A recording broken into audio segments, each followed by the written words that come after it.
We may come to know it as the trilogy. Clemson, Alabama, this time in the semifinal at the Sugar Bowl, en route possibly for one of these two teams to a national championship again. We bring in Mark Gordon from Shaking the Southland. It's the SB Nation platform for Clemson football and athletics overall. Mark, how you doing tonight? I'm doing very good, Mark. Thanks for having me on. Yeah, it's always great to have you on. Enjoy the discussion. And it centers around a football team that has been ultra successful in the postseason. Mark and I kicked it around a little bit before we started to record. What is the number here in the last several years of postseason games? Clemson's outcome versus what Vegas said?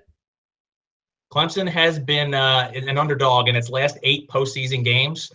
Obviously, that's worked out pretty well in our favor. We're 7-1 in those games. That includes both all 4 playoff games over the last 4 years. Who knows? Maybe it gives them a little bit of a chip on their shoulder. I don't think Coach Dabo Swinney or anybody on the team is going to play that card this year. I think they've come to the fact that, hey, this is the standard for us now. You saw it in a little bit in the ACC championship game when Clemson came out of the tunnel. Miami was there waiting for them, and they decided that they were going to run their mouths a little bit. And what you saw Clemson, they ran right past them. And they said, hey, you know what? We're going to do our talking on the field. And I think the success, it's starting to become standard for Clemson. And they don't care what Vegas says. They don't care what anybody else says. They're going to play Clemson football. And, of course, for those people that just look at the betting line, Clemson's even better than that at 8-0 because they lost the one national championship game to Alabama, but covered the spread of -10, something in that range, and losing 45-40. Okay, Mark, in looking at this team, and before we dive into the Alabama matchup, your thoughts about the dominance over Miami.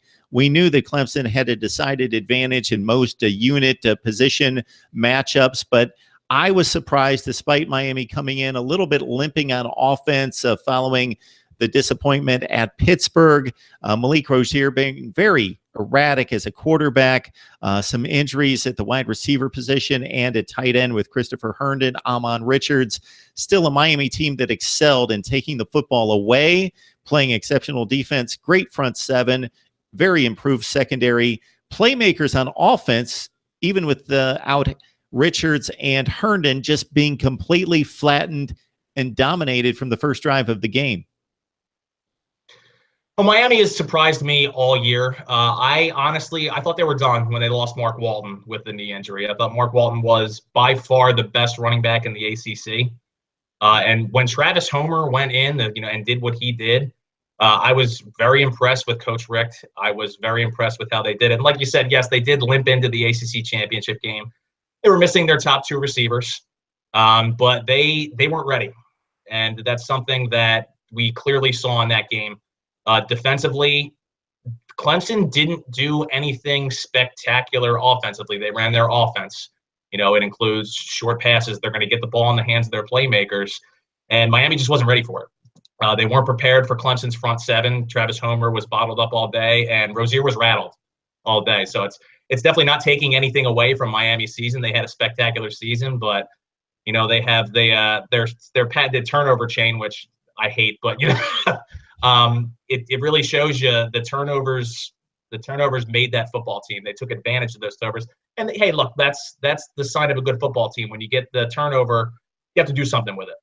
So the fact that they were able to go down, you saw the output against Notre Dame, that was fantastic, but I just don't think they were ready for the big stage. And that coming off the heels of a performance against South Carolina, against a pretty decent South Carolina team that's much improved, 8-4 this season, that was completely wiped out in the first quarter. Again, just taken away in all facets offensively, just had nothing going for them. Ryan Carter with a quick pick 6 to put the first touchdown on the board, and then Clemson took it from there. So this is a team definitely on a roll.